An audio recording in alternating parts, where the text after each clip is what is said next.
جب میں کام سے گھر واپس آیا تو میرے بچوں نے شور مچایا ہوا تھا۔ میری بیوی اس وقت کچن میں کام کر رہی تھی، حال سے بے حال ہوئی تھی۔ اسے دیکھ کر مجھے بہت زیادہ غصہ آیا۔ تم جانتی ہو کہ جب بھی میں کام سے گھر واپس آؤں تو مجھے گھر صاف ستھرا چاہیے، بچوں کو شور شرابہ نہیں چاہیے۔ بندہ سارا دن کام کر کے گھر آتا ہے، سکون کرنے کے لیے آتا ہے، مگر تم جیسی پھول عورتیں شوہر کا سکون درہم برہم کر کے رکھ دیتی ہیں۔ میری بیوی بھاگتے ہوئے میرے پاس آئی تھی، پانی کا گلاس لا کے رکھا تو میں نے ایک بار پھر سے اسے غصے سے دیکھا۔ تم جانتی ہو کہ مجھے آتے ساتھ چائے کی طلب محسوس ہوتی ہے، تم پانی کا گلاس اٹھا کر لے کر آ گئی۔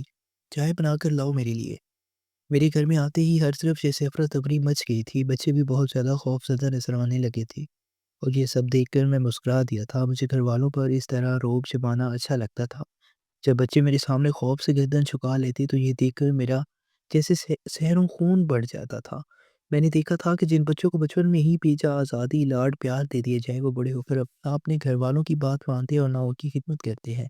اس لیے انہیں بچپن سے ہی لگام دینی چاہیے۔ میرے باپ نے مجھے پہ بہت سختی کی تھی، یہی وجہ تھی کہ میں نے اب وہی رویہ اپنے بچوں کے ساتھ بھی روا رکھا ہوا تھا۔ تھوڑی دیر گزری تھی جب اماں کے بیچ جھنگھاڑنے کی آوازیں آنے لگی۔ ارے بیٹا، تم کام سے آ گئے ہو، بہو نے تمہیں کھانا دیا۔ ایک تو میں اس لڑکی سے بہت تنگ ہوں، جب تک کوئی بات اسے بار بار بتائی نہ جائے اس پر اثر ہی نہیں ہوتا۔ نہ جانے ماں باپ نے کیسی تربیت کی ہے، پوہڑ عورت ہمارے سر پر ڈال دی۔ اماں کو بھی بہانا چاہیے تھا بات بات پر میری بیوی کو ٹوکنے کا۔ کبھی کبھی مجھے لگتا تھا کہ اماں میری بیوی کے ساتھ زیادتی کر جاتی ہیں، مگر میں نے کبھی اس بات کو اپنی زبان پر لانے کی حماقت نہیں کی تھی۔ میں اپنی بیوی کو سر پر چڑھانے کے حق میں بالکل بھی نہیں تھا۔ کھانا کھانے کے بعد وہ میرے لیے دودھ کا گلاس لے کر آئی تھی۔ میں خوراک کے معاملے میں بھی بہت زیادہ محتاط رہتا تھا، ہمیشہ ہی اپنے لیے پھل اور دودھ کا اہتمام کرتا تھا۔ میری خوراک کا آدھا حصہ تو میری اچھی خوراک پر ہی لگ جاتا تھا۔ جب کبھی میری بیوی اس بارے میں بات کرتی تو میں اسے غصے سے ڈانٹ دیا کرتا تھا۔ میں گھر کا کماؤ مرد ہوں، اگر میں اپنی صحت کا خیال نہیں رکھوں گا، اچھی خوراک نہیں کھاؤں گا تو میں کام کیسے کروں گا؟ تم لوگوں کے اخراجات، یہ ضرورتیں، یہ عیاشیاں کہاں سے پوری کروں گا؟ میں نے کبھی اپنی بیوی سے اس کی ضرورت کے بارے میں سوال نہیں کیا تھا۔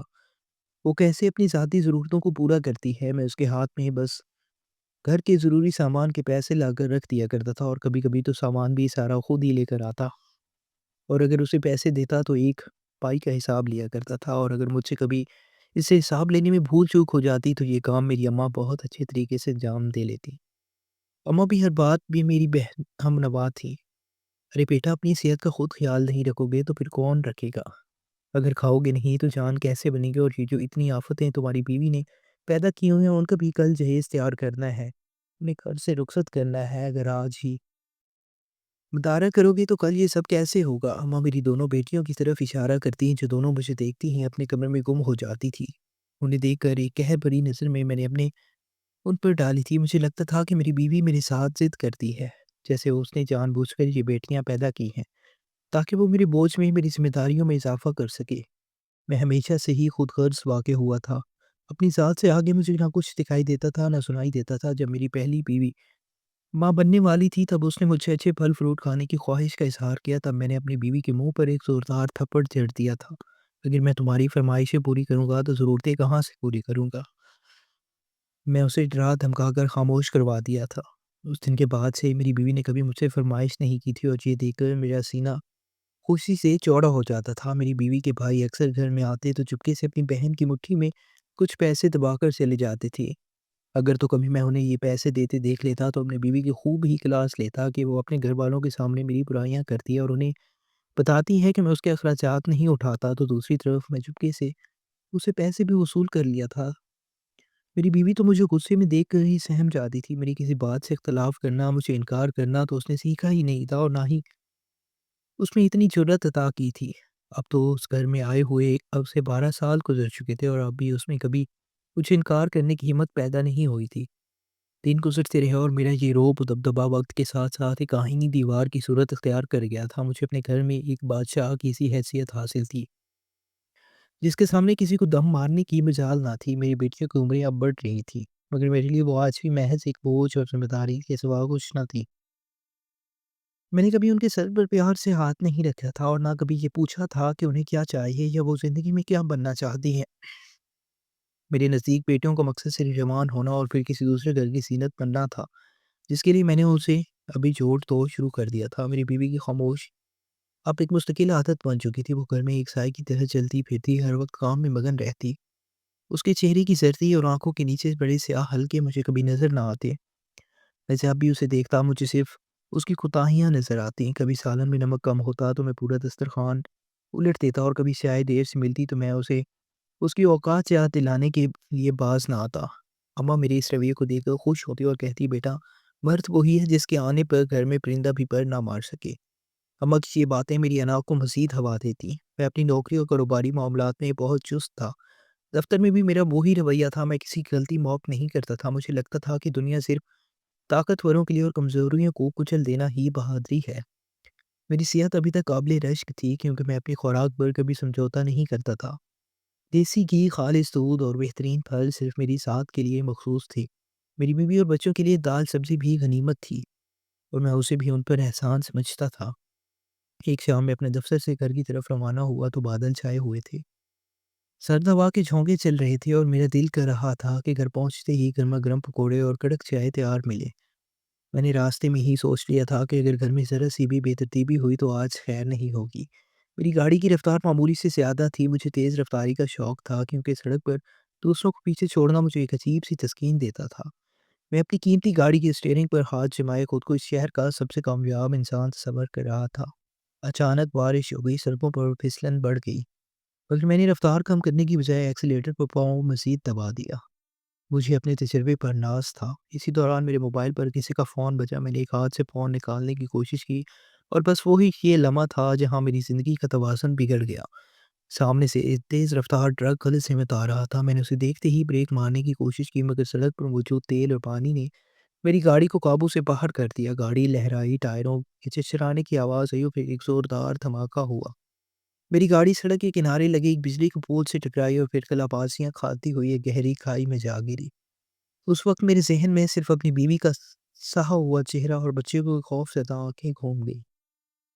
मुझे महसूस हुआ जैसे मेरी हड्डियाँ पटाखों की तरह टूट रही हैं। दर्द की ऐसी लहर उठी जिसने मेरी पूरी हस्ती को अपनी लपेट में ले लिया। मेरा वो जिस्म जिसकी सेहत पर मुझे इतना नाज़ था, अब लहूलुहान हो चुका था। मैं गाड़ी के मलबे में बुरी तरह फँस चुका था। मेरा स्टीयरिंग से टकराया था और खून मेरी आँखों में उतर आया था, जिसकी वजह से मुझे सब कुछ धुंधला नज़र आने लगा। मैंने चीखने की कोशिश की, मगर आवाज़ सड़क में ही दम तोड़ गई। वो शख्स जो घर में धाड़ता था, अब एक लफ्ज़ बोलने की सकत भी नहीं रखता था। बारिश की बूंदें मेरी खुली हुई खिड़की से अंदर आ रही थी और मेरे ज़ख्मों पर नमक का काम कर रही थी। वहाँ कोई नहीं था जो मेरी मदद को आता। मैं घंटों उस मलबे में पड़ा रहा। मेरी ज़िंदगी की पूरी फ़िल्म मेरी आँखों के सामने चल रही थी। मुझे याद आया कि कैसे मैंने अपनी बीवी को एक फल की ख्वाहिश पर थप्पड़ मारा था। कैसे मैंने अपनी बेटियों को कहरालोन नज़रों से देखा था। मुझे अपनी माँ की वो बातें याद आने लगी, और वो मेरी बीवी को सुनाती थी, और वो खामोश रहकर उनकी हौसला अफ़ज़ाई करता था। आज पहली बार मुझे एहसास हुआ कि बेबसी किसे कहते हैं। मैं जो खुद को खुदा समझ बैठा था, अब एक हरकत करने के काबिल भी नहीं था। कुछ देर बाद सड़क से गुज़रने वाले लोगों ने गाड़ी की लाइटें देखी और शोर मचाया। लोग जमा होने लगे, मगर मैं होशो-हवास खो रहा था। मुझे बस इतना याद था कि कुछ लोग कटर लेकर आए और गाड़ी का लोहा काट कर मुझे बाहर निकाला गया। मुझे स्ट्रेचर पर डाला गया तो मुझे अपनी रीढ़ की हड्डी में शदीद तकलीफ़ महसूस हुई, जिसे किसी ने गर्म सलाखों मेरी पीठ में बेबस कर दी हो। एम्बुलेंस का सायरन मेरे कानों में गूंज रहा था, मगर मेरे ज़हन में सिर्फ़ एक ही सवाल था कि अब वो सब मेरी खिदमत करेंगे जिन पर मैंने ज़ुल्म किया था? क्या वो मुझसे बदला लेंगे? अस्पताल पहुँचते तक मैं नीम बेहोशी की हालत में था। डॉक्टरों की भाग-दौड़, मशीनों की बीप-बीप और अद्वियात की बू ने मुझे घेर लिया था। ऑपरेशन थिएटर में ले जाने से पहले मैंने एक झलक अपनी बीवी की देखी, जो हाँफती-हाँफती वहाँ पहुँची थी। उसके दुपट्टे का पल्लू उसके हाथों में दबा हुआ था और वो बुरी तरह रो रही थी। वही औरत जिसे मैंने कभी इज़्ज़त नहीं दी, आज मेरे लिए तड़प रही थी। मेरे अंदर की अना भी अभी ज़िंदा थी। मैं सोच रहा था कि सब दिखावा है, मगर मेरी हालत ऐसी ना थी कि मैं कुछ कह पाता। डॉक्टरों ने मेरी जान तो बचा ली, मगर जब मुझे होश आया तो मुझे मालूम हुआ कि कुदरत ने मुझसे मेरी वो चीज़ छीन ली जिस पर मुझे सबसे ज़्यादा गुरूर था, मेरी ताकत। डॉक्टर ने मेरी बीवी को बताया कि रीढ़ की हड्डी पर शदीद चोट आई है, जिसकी वजह से मेरे जिस्म का निचला हिस्सा मफलूज हो चुका है। मैं अब कभी अपने पैरों पर खड़ा नहीं हो सकूँगा। ये सुनते ही मेरे पैरों तले से ज़मीन निकल गई। मैं जो घर में रौब से चलता था, अब एक बिस्तर का मोहताज हो चुका था।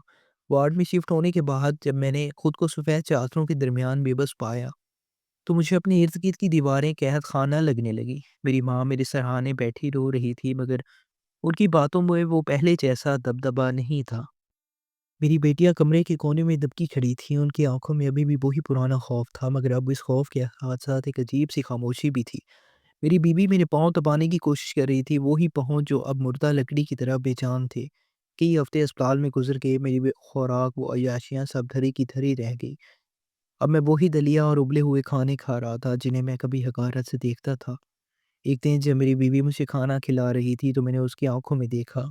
वहाँ कोई नफ़रत नहीं थी, बल्कि एक अजीब-सा दुःख और हमदर्दी थी। मुझे गुस्सा आया, मैं चाहता था कि वो मुझ पर चिल्लाए, मुझसे बदला ले, मुझे वो सब याद दिलाए, जो मैंने उसके साथ किया था, मगर उसकी खामोशी मुझे मज़ीद अज़ियत दे रही थी। घर वापसी का दिन आया, तो मुझे सहारों के ज़रिए गाड़ी में बिठाया गया। जब मैं अपने घर की दहलीज़ पे पहुँचा, तो मुझे वो मंज़र याद आया, जब मैं काम से वापस आता था और सब सहम जाते थे। आज मैं वापस आया था, मगर एक लाचार गठरी की सूरत में मुझे मेरे कमरे में लिटाया गया। अम्मा अब भी वही पुरानी बातें करती थी, "बेटा घबराओ नहीं, ये तो आज़माइश है, बहू है ना खिदमत करने के लिए।" मगर मैं जानता था कि अब हालात वो नहीं रहे। मेरी बीमारी ने घर के माली हालात को भी मुतासिर करना शुरू कर दिया था। वो पैसे जो मैंने बड़ी मुश्किल से जोड़ कर रखे थे, अब डॉक्टरों और अद्वियात की नज़र हो रहे थे। मेरी बीवी, जिसे मैंने कभी एक-एक पाई का हिसाब देने पर मजबूर किया था, वो ही घर का निज़ाम चला रही थी। उसके भाई अब ज़्यादा कसरत से आने लगे थे, और अब वो छुप कर नहीं, बल्कि खुल्म-खुला अपनी बहन की मदद करते थे। मैं अपने बिस्तर पर लेटा ये सब देखता रहता, मगर मेरी ज़ुबान पर ताले लग चुके थे। मेरी वो जुर्रत, वो रोब, वो गुस्सा, सब उस एक्सीडेंट ने छीन लिया था। एक रात मुझे प्यास लगी, मैंने आवाज़ देना चाही, मगर मेरी आवाज़ इतनी कमज़ोर थी कि बाहर कमरे तक ना पहुँच सकी। मैंने खुद को उठने की कोशिश की, मगर मेरा निचला धड़ जैसे पत्थर का हो चुका था। मैं वहीं बिस्तर पर तड़पता रहा। थोड़ी देर बाद मेरी बीवी कमरे में आई। उसे शायद मेरी बेचैनी का एहसास हो गया था। उसने खामोशी से मुझे पानी पिलाया और मेरा सर सीधा किया। उस वक़्त मुझे महसूस हुआ कि जिस औरत को मैं पहाड़ और पुअर कहता था, वो आज मेरी ज़िंदगी की सबसे बड़ी ढाल बनी हुई है। मगर मेरी अना अभी पूरी तरह मरी नहीं थी। मैं सोचता था कि जैसे ही मैं थोड़ा बेहतर होऊँगा, मैं दोबारा वही पुराना रौब बहाल कर लूँगा। मुझे क्या मालूम था, ये तो सिर्फ़ आगाज़ है। अभी तो वो वक़्त आना बाकी था, जब मैं अपनी बेटियों के सामने हाथ फैलाने पड़ेंगे। अभी तो वो लम्हे आने बाकी थे, जब मुझे एहसास होना था कि जिस मर्दानगी पर मैं नाज़ करता था, वो दरअसल दूसरों की तज़लील में नहीं, बल्कि उनकी हिफाज़त में थी।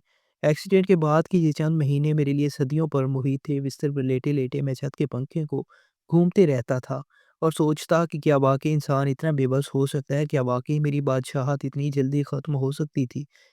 मेरी माँ अब मेरी बेबी को टोकती, मगर अब उनकी बातों में वो असर नहीं रहता था, क्योंकि अब घर का कमाने वाला बेटा माज़ूर हो चुका था। अब सारा बोझ इस बहू पर था, जिसे वो हमेशा बोझ समझती थी। बिस्तर की लाचारी और माज़ूरी ने मेरे अंदर की फ़िरौनियत को अंदर ही अंदर झुलसाना शुरू कर दिया था। वो शख़्स जो कभी पूरे घर को अपनी उँगली के इशारों पर नचाता, अब एक गिलास पानी के लिए भी दूसरों की आहट का मुंतज़िर था। घर के माली हालात तेज़ी से बिगड़ने लगे थे। मेरी अद्वियात के खर्च और घर के राशन ने वो जमा पूँजी ख़त्म कर दी थी, जिसे मैं अपनी कामयाबी का गुरूर समझता था। एक सुबह मैंने देखा कि मेरी बीवी, जो कभी घर से बाहर कदम निकालने से पहले 100 बार मुझसे डरती थी, उछले मगर पुराने कपड़े पहनकर तैयार खड़ी थी। उसने मेरे सरहाने पानी का जग और दवाइयाँ रखी और बहुत धीमे लहजे में कहा, "मैं काम ढूँढने जा रही हूँ, अब गुज़ारा मुश्किल हो गया है, बच्चों की फ़ीसें भी रहती हैं, और आपका इलाज भी ज़रूरी है।" मैं कुछ कहना चाहता था, उसे डाँटना चाहता था, उसे उसकी औकात याद दिलाना चाहता था, मगर मेरी ज़ुबान ने साथ ना दिया। वो खामोशी से निकल गई। कुछ दिन गुज़रे तो वो रोज़ाना सुबह 9 बजे निकलती और शाम ढले थकी-हारी वापस आती। उसके वापस आते ही मेरी माँ के ज़हरीले जुमलों का सिलसिला शुरू हो जाता। अम्मा मेरे पास आकर बैठतीं और दबी ज़ुबान में मेरे कान भरना शुरू करतीं। "अरे बेटा, देख रहा है अपनी बीवी के लक्षण, अब उसे बाहर की हवा लग गई है। पहले तो डरती थी, अब तो देखो कैसे बन-संवर कर निकलती है। मुझे तो दाल में कुछ काला लगता है। ये जवान औरत सारा दिन बाहर कहाँ रहती है, मगर किससे मिलती है? कहीं ऐसा तो नहीं कि तेरी माज़ूरी का फ़ायदा उठाकर उसने अपना कुछ चक्कर चला लिया हो?" अम्मा की बातें मेरे दिल में आग लगा देती। मेरा वही पुराना शक और मर्दाना अना दोबारा जाग उठी। मुझे लगा कि शायद अम्मा ठीक कह रही हैं। मैं बिस्तर पर लेटा-लेटा सारा दिन यही सोचता रहता कि वो औरत जो मेरे सामने आँख नहीं उठाती थी, अब बाहर की दुनिया में क्या गुल खिला रही होगी। मेरी खामोशी और माज़ूरी ने मुझे एक ज़हनी मरीज़ बना दिया था। जब वो शाम को वापस आती और मेरे पैर दबाने लगती, तो मुझे उसके हाथ छूते हुए भी घिन आती। मुझे लगता कि ये हाथ किसी और के लिए सजे होंगे।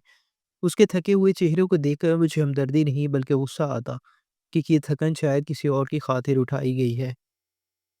ایک دن میں نے اماں نے حد کر دی اور بستر کے پاس آ کر رونے لگی۔ بیٹا میری بات مان، اس کا پیچھا کروا۔ آج میں نے اسے گلی کے موڑ پر ایک گاڑی کے پاس کھڑے دیکھا تھا۔ محلے والے باتیں کر رہے تھے، ہماری خاندانی عزت خاک میں مل رہی ہے۔ میں تل ملا کر رہ گیا، میرے پاس کوئی راستہ نہیں تھا۔ میں نے اپنے ایک پرانے دوست کو فون کیا جس پر مجھے بھروسہ تھا، وہ میری بات راز میں رکھے گا۔ میں نے اسے روتے ہوئے اپنی حالت بتائی اور اسے التجا کی کہ وہ کل میری بیوی کا پیچھا کرے اور مجھے سچ بتائے۔ اگلے دن دوست کا فون آیا، اس کی آواز میں ایک عجیب سی لرزش تھی۔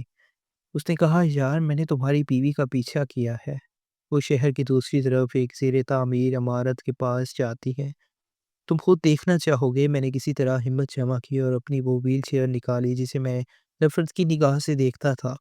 میں نے ٹیکسی منگوائی اور اماں کے ساتھ اس جگہ پہنچ گیا جہاں میرے دوست نے بتایا تھا۔ جب میں وہاں پہنچا تو دھوپ اپنی تمازات پر تھی، ہر طرف دھول مٹی اور سیمنٹ کے ڈھیر تھے اور ایک بڑی عمارت بن رہی تھی۔ میں نے ویل چیئر پر بیٹھے دور سے دیکھا، میری نظریں اسے ڈھونڈ رہی تھی جسے میں بدکردار ثابت کرنے آیا تھا۔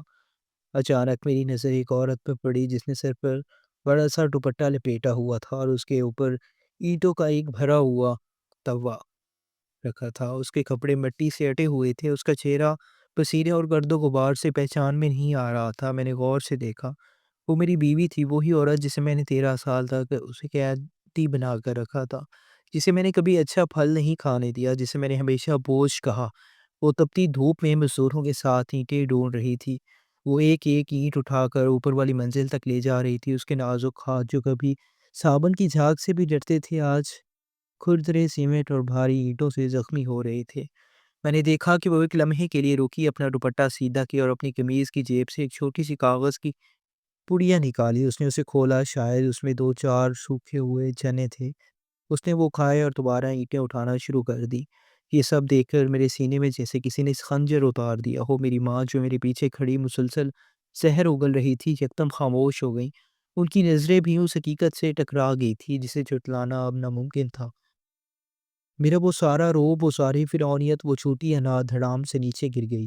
مجھے وہ دن یاد آیا جب میں اپنی خوراک پر ہزاروں روپے اڑاتا تھا، اسے ایک ایک پائی کے لیے ترساتا تھا۔ آج وہی عورت میرے علاج کے لیے، میری ادویات کے لیے اپنی مامتا، اپنی وفا کو اینٹوں کے بوجھ تلے دبا رہی تھی۔ میں نے وہیں ویل چیئر پر بیٹھے بیٹھے دھاڑیں مار کر رونا شروع کر دیا۔ میرا وجود شرمندگی کی اس آگ میں جل رہا تھا جس کا کوئی مداوا نہ تھا۔ وہ مزدور عورت جو میری نظر میں اب تک پہاڑ اور پھوڑ تھی، دراصل وہ بلند ہمت تھی جس نے گرتے ہوئے گھر کو سہارا دیا تھا۔ میں نے اپنے دوست سے کہا، مجھے یہاں سے لے چلو، میں اس قابل نہیں ہوں کہ اس کے سامنے جا سکوں۔ گھر واپس آ کر میں اپنے بستر پر ایسے گرا جیسے کوئی بے جان لاش ہو۔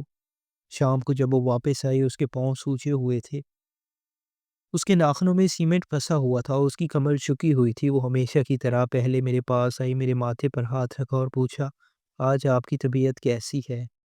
میں نے آپ کے لیے اچھے والے سیب لائے ہیں، ڈاکٹر نے کہا تھا کہ آپ کو طاقت کی ضرورت ہے۔ میں نے اس کے ہاتھ پکڑ لیے، وہ ہاتھ جو مٹی سے بھرے ہوئے تھے، وہ ہاتھ جو اس کی محنت کی گواہی دے رہے تھے۔ میں نے ان ہاتھوں کو اپنے آنسوں سے بھگو دیا۔ وہ حیران رہ گئی، کیا ہوا؟ اب کیوں رو رہے ہیں؟ کیا اماں نے پھر کچھ کہا؟ میں نے صرف اتنا کہا، مجھے معاف کر دو، میں مرد نہیں تھا، میں تو ایک بونا تھا جو اپنی انا کی قد کو اونچا کرنے کے لیے تمہاری قربانیوں کو کچلتا رہا۔ اس دن مجھے سمجھ آیا کہ روب جمانے اور ڈرانے دھمکانے سے کوئی بڑا نہیں بنتا، بڑا وہ ہے جو مشکل وقت میں ڈھال بن جائے۔ میں اپنی نظروں میں سے اتنا گر چکا تھا کہ مجھے لگ رہا تھا کہ شاید اب میں کبھی خود سے نظریں نہیں ملا پاؤں گا۔ وہ خاموشی سے مسکرا دی اور بولی، آپ میرے بچوں کے باپ ہیں، آپ کی خدمت کرنا میرا فرض ہے۔ اس کی اس سادگی اور ظرف نے مجھے ایک بار پھر مار دیا۔ اس رات میں نہ سو سکا، میں کمرے کے اندھیرے میں لیٹا سوچتا رہا کہ قدرت کیسے انسان کو اس کے تکبر کی سزا دیتی ہے۔ میں نے جس عورت کو گھر کی قیدی سمجھا تھا، وہی آج میری سب سے بڑی آزادی اور سہارا تھی۔ میری ماں بھی اپنے کمرے میں خاموش پڑی تھی، شاید انہیں بھی اپنی کہی باتوں پر ندامت ہو رہی تھی۔ مخافات عمل کا پہیہ گھوم چکا تھا اور اب ایک نیا